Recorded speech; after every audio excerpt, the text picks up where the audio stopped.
I'm Karen Talbot, Board Chair and President of the Akron Roundtable Board of Directors. Today's program will be rebroadcast on WKSU 89.7 FM on July 2nd at 8 p.m., sponsored by Layman's. This is indeed a different but effective venue for an Akron Roundtable event, and we're delighted that so many of you are able to join us at this virtual forum. We sincerely thank the Goodyear Tire and Rubber Company for providing its talent and resources to make today's virtual event possible. Today, it's our privilege to welcome to the Akron Roundtable stage Ren Camacho, President and CEO of the Akron-Canton Regional Airport, as well as the discussion moderator, Ed Markey, Vice President, Corporate Communications at the Goodyear Tire and Rubber Company and an Akron Roundtable board member. Ren's topic is State of the Akron-Canton Airport, Overcoming Current Challenges and Seizing Opportunities in a Post-Pandemic World. You can read more about this month's speaker, future Roundtable speakers, and our Akron Roundtable podcasts by going to our website, akronroundtable.org. Akron Roundtable is grateful for the generous support it receives from sponsors, patrons, and subscribers. Our title sponsor throughout our 2020 season is Cleveland Clinic, Akron General. I'm fortunate to serve alongside an outstanding group of dedicated community leaders on the Akron Roundtable Board of Directors, a list of whom can be found on our website. Should you have any questions or suggestions regarding Akron Roundtable, please feel free to contact any member of our board. During today's event, we'll be using Asker technology, which enables you to submit questions by way of mobile devices. Questions can be submitted at any time and will be forwarded for review during the Q&A portion of the program. Watch the screen for instructions should you need them. Please mark your calendar now for our July 23rd virtual forum, when Akron Roundtable will host Deborah Adams Simmons, Executive Editor for Culture at National Geographic. I'll now turn the program over to Ed Markey, our moderator, to introduce and talk with our guest speaker. Ed? Thank you, Karen. Welcome, everybody. We're so glad you could join us today for a groundbreaking event for the Akron Roundtable. I'm joined by Ren Camacho, the President and CEO of the Akron-Canton Regional Airport. We've taken off our masks and we are adhering to proper distancing to make sure we remain healthy and safe. Ren, when people think about local businesses, especially in the Akron-Canton area, they think about small retail operations, mom and pop stores, but the regional airport is really a local business as well. So give us a thought about the depth and breadth and impact of the airport and how you figure your place in the local community. Sure. Well, thanks, Ed, for the opportunity, to the Akron Roundtable, Goodyear for the wonderful studio here. Just want to start off by saying that, yes, we operate the airport as a business. We obviously focus on our customers. Our customer is the number one priority at the airport. And from the moment they leave their home to the moment they get up to the gate at the terminal, we want to ensure that that experience is as seamless and as efficient and easy as possible. That's what we strive to do. We continue to work with the airlines, their key partners, other tenants at the airport, in addition to our business and corporate leaders in the area, to make sure that the information that the businesses provide as far as where they want to travel, and to marry that with the airline network planners' ideas and thoughts about where they see new market availability. We want to match that and marry that together. We are fortunate to have several Fortune 500 companies in the area within miles of the airport. They're key economic partners and allow us to drive economic prosperity for the region. As an airport itself, we generate over $1 billion, with the B as in Bravo, $1 billion of economic impact to the airport. To the region, I should say. We are also in creation of over 4,400 jobs, both direct and indirect, over $200 million in payroll, and $85 million in tax revenue from the local communities. We're a self-sustaining entity. We don't collect taxes per se, but we do, any revenues we collect, we put that right back into the day-to-day operation of the airport. And you have an awful lot of employees. We have a grand total of 48 employees, yes, that help us run the airport. And the people who work there and all the other stores and elements of the operation, people who work as gate agents? Sure. Including our tenants, our airlines, the TSA and FAA staff, about 325 or so overall employees that allow the airport to be the economic engine that it is to the region. So most people are aware that the Akron-Canton Regional Airport, as big as it may be, is really in a metropolitan area served also by an airport in Cleveland. So how do you compare yourself with that airport? Do you view CAK as an alternative or as a competitor with Cleveland? We see ourselves as an alternative to other airports, the regional airports like Akron-Canton, and you will find this across the country. They consider themselves as an alternative to some of the larger airports. Northeast Ohio, for example, has roughly 4 million residents. So the 1.2 million residents that call the Summit and Stark County area home, we provide a direct service, one-stop access to the globe, as well as that convenience of a low-cost, efficient way to get to particular destinations, whether it's the business traveler that wants to go through or the grandparent that's coming into the airport for the first time. We want to provide both of those types of opportunities and experiences for the traveling public. So we see ourselves as an entity that continues to provide for the 1.2 more local here, that access to the world, economic impacts to the region, as I mentioned, over $1 billion, and that's what we're here for. We exist for the community. And speaking of exist for the community, you really see the airport as the front door to the community, don't you? We do. We're the first and last impression, exactly, to the airport, and we're all about, again, enhancing and maximizing that customer experience. We've embarked on a couple of initiatives where we're bringing local, quote unquote, local to the airport, whether it's through artwork, through concessions, and other means to, again, allow our folks, the 1.2 that call the Akron-Canton area home, to experience the airport like no other area in the Northeast Ohio, let alone the country. There really is a special feeling to the smaller airports. And there was a period of time when the smaller alternative type airports became very popular and grew quite a bit. You had Love Field in Dallas, Manchester, New Hampshire is one. I know that that's an option for Boston. Long Beach in California is an option to LAX. Describe the kind of environment that created the desire for these sort of alternatives, and the same environment that helped your airport grow.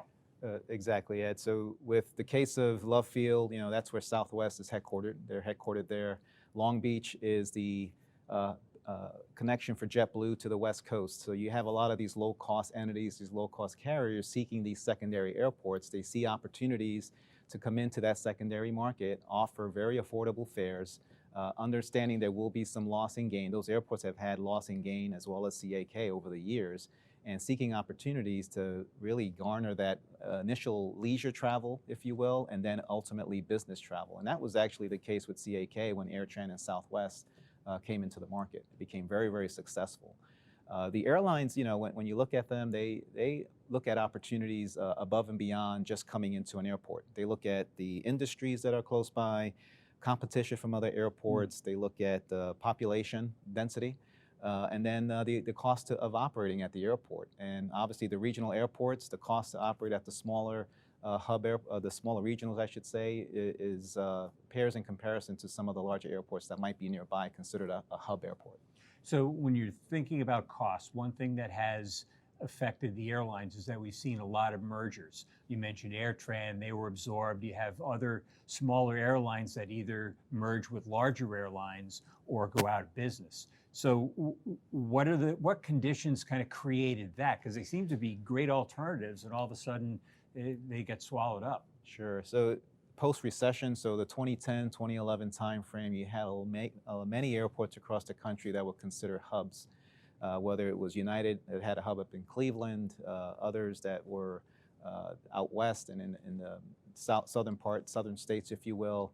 that had airports that were considered hubs for the major airlines. So it was one major airline that dominated that market, had higher than normal fares. You could, if you were a business traveler, that was basically your choice. It afforded more long haul international markets, if you will, as well as connecting passengers. For the regional airports that were nearby, again, you had the Southwests of the world, the JetBlues, eventually Spirit, Allegiant, and Frontier that would come into that secondary market like a CAK and see that opportunity that if the larger legacy carrier in most cases post-recession that dominated one of those hub markets, the low-cost carriers would come into that secondary market like a CAK and see that opportunity that, hey, there are opportunities for leisure travelers that, they're priced out of the larger hub markets. They wanted a more affordable way to travel to these other destinations. And what better way to start and enter a market than with 1.2 million people like ours and seek a leisure travel, a leisure destination, especially to the south, to Florida or some other warmer climates, especially in the winter months, and then over time start to garner a lot of those business travelers as well. And that's, again, that's what proved successful for AirTran, and that's Southwest's model even today. So as you've had the airlines merge and sort of a different landscape for the number of flight providers and the number of options, the value proposition of a regional airport changes a little bit as well. So it seems to be a focus on an experience for the traveler. Talk about that a little bit. You hit the nail on the head, Ed. It's really all about the experience and that convenience factor. We want to be, as Akron-Canton Airport, as a regional airport, just like the Long Beaches and the Manchesters and others, that very convenient, easy way to get to major points across the globe, let alone domestic markets. So we are one stop. We promote, again, that easy environment, our parking lots across the street, our car rental facilities across the street. Everyone's friendly, the facility's clean, we're sanitized, we understand what condition and where we're in terms of pandemic, and continuing that mantra, getting the word out through our social media venues and other opportunities like this forum to let folks understand that we are here for them. We exist for the community, the 1.2 million, again, folks, residents that call the Summit Stark County area home, and we're here for them. We've had, as I mentioned earlier, some gains and losses in the industry, but we will pick up. And having those connections with airline network planners, our marketing folks do a tremendous job at that, continuing those relationships, seeking opportunities. What folks may think most times, Ed, is that having an airline come to a market is a win. And while, yes, you consider that a win, what ultimately is a truer or more robust or more valued win is retaining existing service.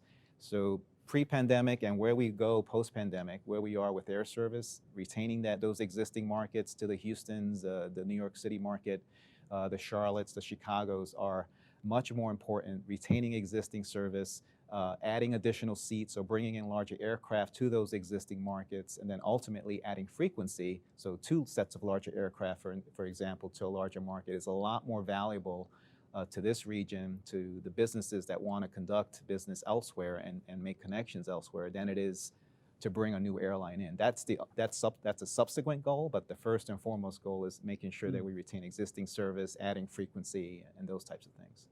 So a lot of that has to be done with cooperation from the airlines as well. It's not as easy as, hey, we'd like to add 2 more flights to Orlando. That's correct. Again, it's a partnership that we've established over many, many years, even at least for 10 to 12 years we've had it post-recession, understanding where Akron-Canton was at that time with AirTran and Southwest and what was going on up in Cleveland and in Columbus and other airports that we as an airport knew where we stood. We were, again, providing that convenience of customer service, the one stop to the globe, the focus on initially the leisure traveler with eventually having key businesses in the area, eventually focusing on business connections elsewhere. So the recession presented one set of challenges, and now in the midst of the coronavirus pandemic, we have a whole new set of challenges. All businesses are facing them, you are as well.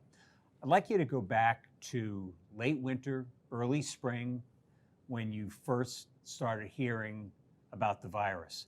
What did you think? How did you react? Was it something you knew was serious? Did you have a funny feeling? Did you misplay it? Give us an idea of what that experience was like. So back in mid-February or so, I was at an aviation conference in Reno, Nevada, and I was looking to come back and get back from through a connection through Chicago, and noticing that more people on the flights were wearing masks, a lot of people in the airport, and was thinking to myself and my girlfriend Sandy, who was with me as well, that this is a serious issue. This is a more serious issue than I think people are being led to believe on the news and whatnot. So we came back. I came back to the airport. I met immediately with the management team and started this strategic plan of implementing safety protocols at the airport. It included making sure that our frontline employees began wearing masks, especially those that work with the custodial department, the folks that are maintenance and custodial, that are going to be interacting with our tenants and our stakeholders and the public, the traveling public, to ensure that our facility will continue to be a safe and secure facility than it was pre-pandemic. We were safe and clean and pre-pandemic, even now more so with the measures we've taken. All of our restaurant facilities are touchless with the dispensers and whatnot. So we are continuing to implement safety measures, social distance markers. We've implemented plexiglass at the ticket counters, working in conjunction with our airline partners there. The TSA has plexiglass at the counters, the car rental folks. We have virtual meetings like this with our managers, even up to today, with that type of a forum. And then just through social media, overhead announcements, continuing to educate and inform the public. We get the guidance weekly from the governor's office, as well as following the CDC guidelines. And just a side note, we did remain open. We have remained open during this pandemic. So as an essential facility, business, right? we're essential business. We continue to take an opportunity such as that to continue to sanitize and make the traveler experience that much more safe and efficient and convenient. So that's our premise now and will be into the future. I think the airlines in many cases reduced the number of flights right out of the gate. How did that affect the number of people coming through your airport? We saw a drastic reduction, Ed, in the number of passengers coming through. I would say in the month of April, mid-April or so, we were averaging less than 100 passengers a day, where we normally average over 2,000 a day. So a drastic drop, over 95%. We're slowly picking up here in the month of June. We expect more in July and even more so in the month of August, based on, our relationships with the network planners and information that they've provided as far as air service goes. And how did you handle it with your employees? It was, it was sitting down with them, first with the management team, eventually having monthly staff meetings with the employees and educating them about some of the measures that we have implemented and will continue to implement moving forward. We've staggered shifts as well, especially again with the frontline staff. So not all of the custodial staff members are coming in at once. They're kind of staggered. Our field maintenance folks, and if they are congregating in a break room, that they are donning the masks and other measures, 6 feet separation like we are today, and just ensuring that they conveying that to the public. Sometimes, in most cases, perception is reality. So ensuring that the safety measures are in place with the masks, it really bodes well for where we are headed into the future. Because again, our employees are our most prized asset out of anyone. So and you've retained all your employees. We've retained all of our employees through this crisis, and that's a true thanks to the commitment from management, our airport authority board, and others that have really played a key role in allowing us to do that. And one thing you talked about was the investment that you made in increasing the cleanliness and sanitation, which was already at a high level anyway. You had some other capital projects going on at the airport as well. What's happened to those in the middle of the pandemic?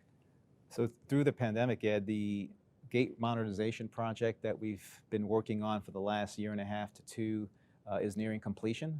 Construction overall, it was considered an essential function for the state through the pandemic as well. So we allowed the construction project to continue, and through that all, ensuring that the construction workers, our employees as well, prior to entering the work environment, took temperatures, donned the masks if they were, again, in congregation of more than 2 people, and understanding that those measures had to be taken in order to ensure a safe work environment. And thankfully, they've been able to continue the project to the point now where we're nearing completion with the gate modernization project. All of the airlines will be in the new gate section by mid-July. July 13th is our target date.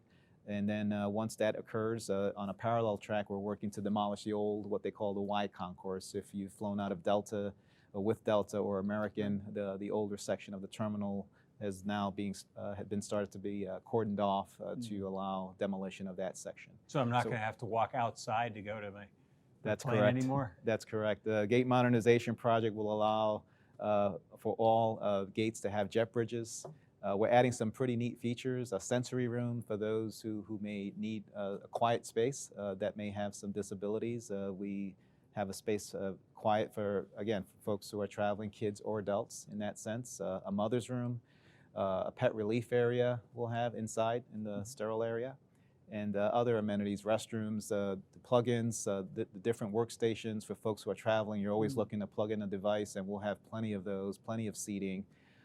New flight information display monitors, again, all of those amenities that our traveling public deserves. And a visitor information center as well, right? We have a visitor information center as well that we completed this past January. And again, thanks to the partnership with Visit Canton and the Akron Summit Convention Visitors Bureau, Ali Bussey and Greg Mervis from those respective organizations have done a phenomenal job at partnering with the successful completion of that project. And also one more I may add, if I may, the Castle Aviation project. That project is nearing completion as well. It's on the far south end of the facility. If folks remember the former Whiskey Ranch 356 Fighter Group location, that's been renovated. And thanks to Mike Grossman, the president of Castle Aviation, for his support and partnership with that project. He's building a huge 60,000-foot hangar for his future aircraft.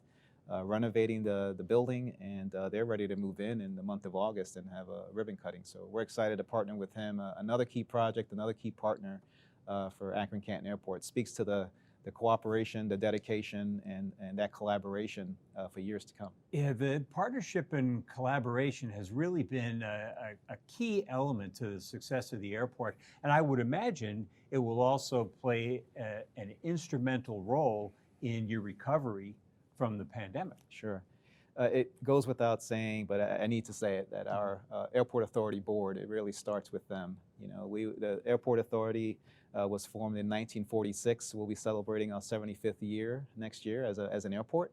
We're a bi-county airport authority formed under the revised code, Section 308, and thankful to our board members, thankful to our Summit County Executive, Eileen Shapiro, Richard Regula, with the Stark County Commissioners, who have appoint the Airport Board of Trustees, and they've been partners and collaborators, you know, since I've been here for the year and 9 months, and obviously prior to my arrival. They are just as invested, just as dedicated and committed to the airport as I am. So I'm blessed to really have them as far as an airport board goes, seeking guidance, counsel, mentorship. It's been a great experience. We obviously have our airline partners. We obviously have businesses in the area that we continue to have key collaborations and partnerships with. Ultimately, at the end of the day, Ed, it's the customer, right? It ultimately boils down to the customer. We have to continue that great, wonderful, easy, seamless experience for the customer, again, from the moment they leave their home, whether they're getting dropped off in a private vehicle, an Uber, Lyft, or taxi. The moment they get off of that, through the terminal, through the checkpoint, to the gate, that experience has to be seamless, has to be seen as safe, perceived as safe, and physically safe, and through all the measures we've implemented, as well as our partners like the airlines, like the TSA, to ensure that the public wants to travel again. Mm-hmm. Now, one final thought. Businesses around the country, certainly in Ohio and in Summit County, are wondering what's next. How do we plan for the post-pandemic world? So as a final thought, give us an idea of how you see CAK in that kind of a context of what's next. Sure. I failed to mention, if I may, on the previous question too, before I get to your final Sure. thought about a lot of the elected officials, the congressional leaders that have also played a key part, our chambers, the Greater Akron Chamber, Canton Regional Chamber, and others that have played an instrumental part in partnering with us to allow us to be successful. And the congressional leaders were instrumental in allowing us to receive CARES Act funding, which positions us for the future and is a good segue to your final question, where is CAK going? We will continue to be a safe, smooth, and efficient airport, allowing our passenger experience to be just that, the ultimate experience.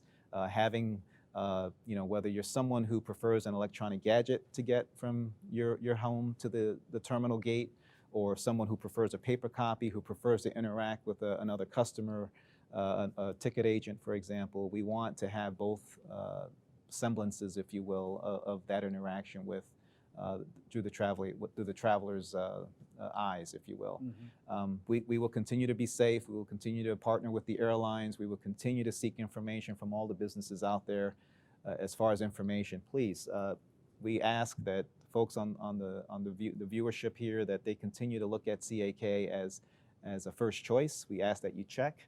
We're one stop to the globe. Again, we're clean, we're efficient. We offer amenities, small airport amenities, big airport amenities at a small airport. We consider ourselves a city within a city, and continue to strive to be the best that we possibly can be for the 1.2 million residents that call Akron-Canton Airport home. And Akron-Canton home.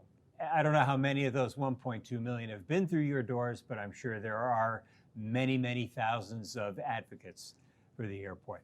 Thank you very much for your time and for the comments and the insight to the operation. I appreciate Karen? Ren, thank you for that thoughtful and informative discussion. And our speaker has graciously agreed to respond to questions, and our moderator, Ed Markey, will continue with that. Remember, you should use Asker technology to submit your questions. Ed? Thank you. The first question is about the post-pandemic environment. Once the pandemic has passed, do you expect the newfound comfort and adeptness at online meetings to have an effect on business travel? So much of the travel that comes through your airport is business. What's the implication of that for the airport? That's a great question, Ed. We do expect that some businesses that are local to Akron-Canton will see the virtual meeting platform as the wave of the future. But for those travelers who do decide that air travel is the way to go, we're here for them. We exist ultimately for the customer and the business traveler, or the leisure traveler, obviously. So we are here for them. We provide, again, the amenities that the small regional airports can offer. And again, whether it's going through the checkpoints in an efficient manner, conducting business somewhere in Washington or the New York market and coming back and having a 10-minute drive to your home, there's really no way to beat that out of Akron-Canton Airport. So whether it's virtual forums or folks that do dedicate themselves to flying and need to physically be in the presence of others, like we are today, that we will be here for them. Now, we have a question about something you brought up earlier, Southwest Airlines. So Southwest seemed to have great success and a lot of capacity here. Any conversations about Southwest returning to CAK? I send out a monthly newsletter, and I would say 9 out of every 10 comments that I receive back from the newsletters about Southwest's return. We continue to have conversations with all airlines, and Southwest is part of those discussions as well. And they were a success story when they were here. Obviously, AirTran prior to them. A lot of their commitment at the airport here was based on this notion that the community would help support that service, and it did. It was the flights were always full, the flights were always packed, and that also applied to Allegiant when they were here. It applied to Frontier. It applied to Delta before Delta recently decided to cease service out of Akron-Canton Airport. And ultimately, the point that we talked about earlier, airline consolidation, and then consolidation to the hub markets, they saw opportunity in the case of Northeast Ohio that there's a bigger population density, in our case up in Cleveland, to seek more of the traveler because of United's dehubbing. Once United dehubbed, it kind of started this cascading effect with Southwest and other airports in similar situations across the country for the smaller regional airports that had an airline presence, like a Southwest, to then go into that larger market and seek that opportunity. That population was still there. They could slash fares and offer something affordable. So once they did that, they saw the profitability was more so there than the regional airport. They made that decision to relocate to the larger airport. It was no fault of us nor the community. We were filling those airplanes, and it was a business decision by Southwest. So we got a question that plays into that perfectly. With the consolidation of so many airlines, what can you do to expand or entice new service? So as I mentioned earlier, it's ultimately ensuring that businesses provide information on travel habits, that we continue to engage the airline network planners with dialogue and seek information on what they're looking for, and then marry the two elements together. Whether there's a host of issues that we have to look at as well. Where we head post-pandemic with the airlines' financial health is one thing. We've been told airlines will become smaller as a result of this pandemic.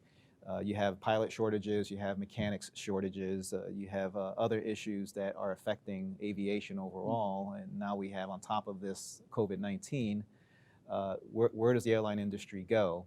So making sure that we continue to talk to our airline partners, and again, it's all of the various entities that we have at the airport. We have United, American, Delta, and Spirit today, making sure, as I mentioned earlier, that we retain that existing service. I can't stress that enough. To retain existing service is the key to then establishing more frequency, larger aircraft, and ultimately new air service to new markets. And we're not discounting new upstart airlines either that you may have heard about. You are no stranger to facing working conditions post-crisis.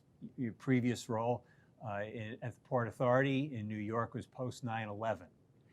Any lessons learned coming out of that you're relying on to help you through this? I think it's just to remain committed to your mission, your core mission. And in our case, it's to provide quality air service and quality customer service to those in the Akron-Canton region.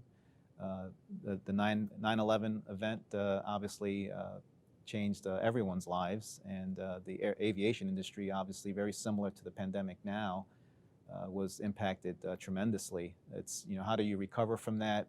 Again, continuing that dialogue, that relationship with the various airlines, making sure that your partners at the FAA and even the TSA, which was formed as a result of 9/11, are in tune with where you're headed as not only a facility, but perhaps with air service. If you bring in a new airline, if you're looking to upgauge or bring in larger aircraft, that maybe you need a larger checkpoint. Maybe you need to staff more people at the TSA checkpoint to process people.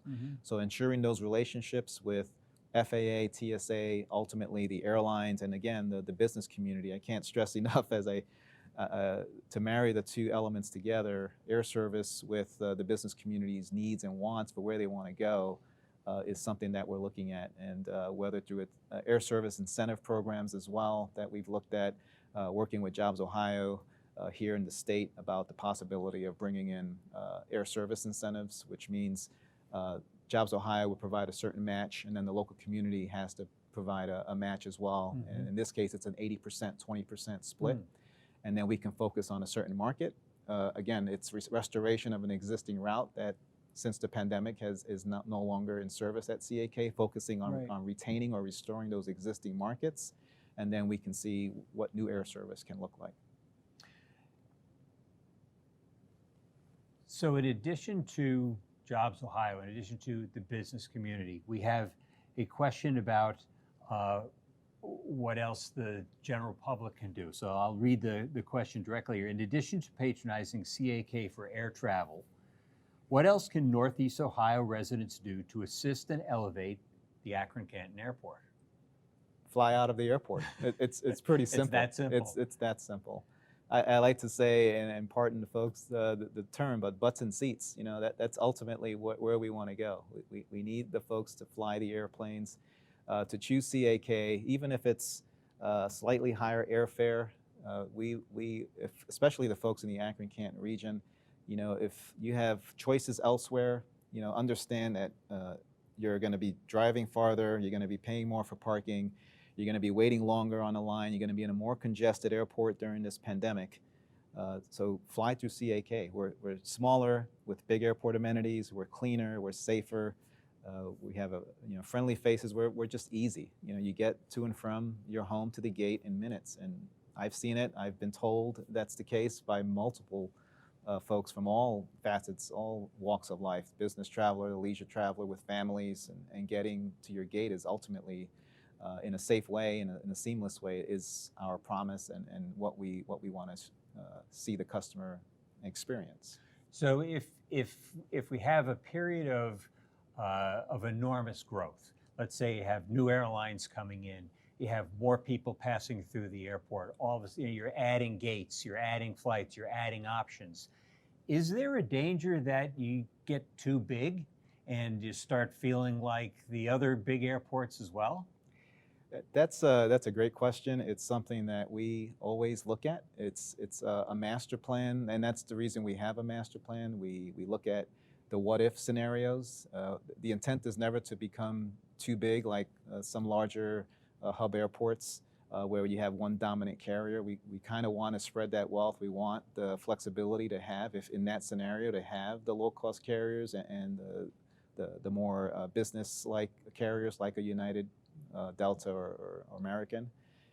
It's ultimately a question of, how do we right-size the facility to look at a possibility like that?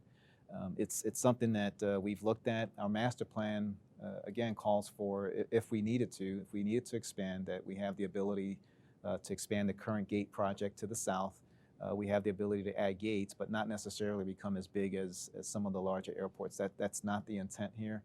We want to continue to have that smaller hometown feel, that regional airport feel, that folks coming through here still get that sense that they're in the Akron-Canton region. They're here, we are here to service them, especially, again, whether it's a leisure traveler or a business traveler that's coming through here, it's Goodyear or it's Timken or it's Diebold, Nixdorf, that you have an airport close to home.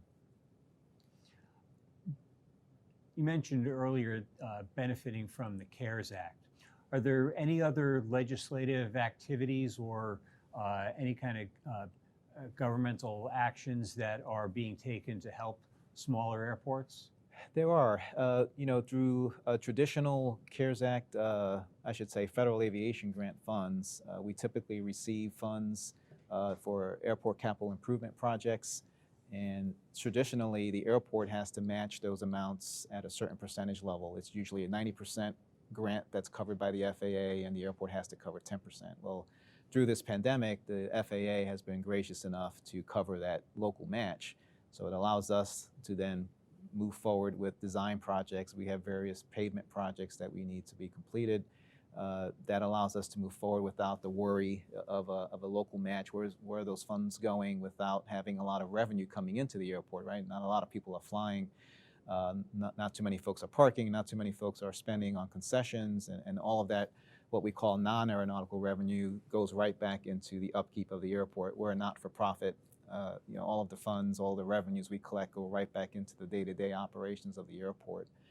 So that's one way. The CARES Act you mentioned, we're receiving over $7 million, $7.6 million. Sounds like a lot of money, but however, it's over a 4-year window. It's a traditional FAA grant that lasts for 4 years. And this year alone, in 2020, CAK is projected to lose close to $3 million. And we are, obviously need to look at how we utilize those funds in a 4-year window in a very sensitive and practical fashion. The funds have to be used toward payroll, debt service, as well as the operational expenses of the airport. So there are some constraints with how we use the CARES Act.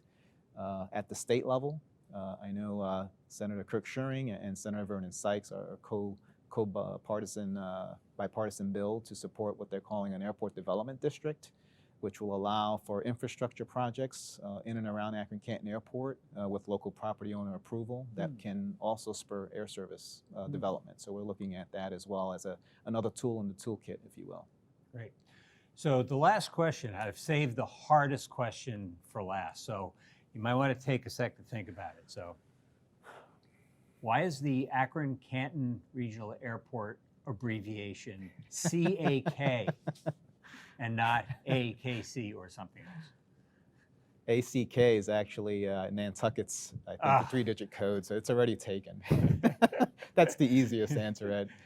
I think it had to do with the original formation of the airport. I think it had Canton, Massillon, and perhaps, I believe Canton and Massillon first, and then Akron came after. Oh, okay. So I think because Canton was first, Akron came later. I forget the timing of the ACK designation for Nantucket, but that's, I believe, primarily the reason why CAK stuck, and that's what we have. I get the question all the time. So at some point, our viewers today will win a bar bet. That's right. Over that. That's exactly right. Thank you very much for taking the time to answer so many of these questions. Karen? Ren, again, thank you so much for being with us today. On behalf of the Akron Roundtable, it's my pleasure to present to you a contemplative sun as a memento of your time with us this afternoon. This celebratory work of art was designed exclusively for the Akron Roundtable by local artist Dawn Drum. So for all of you, thank you for being with us today, and we look forward to seeing you next time. Have a great day.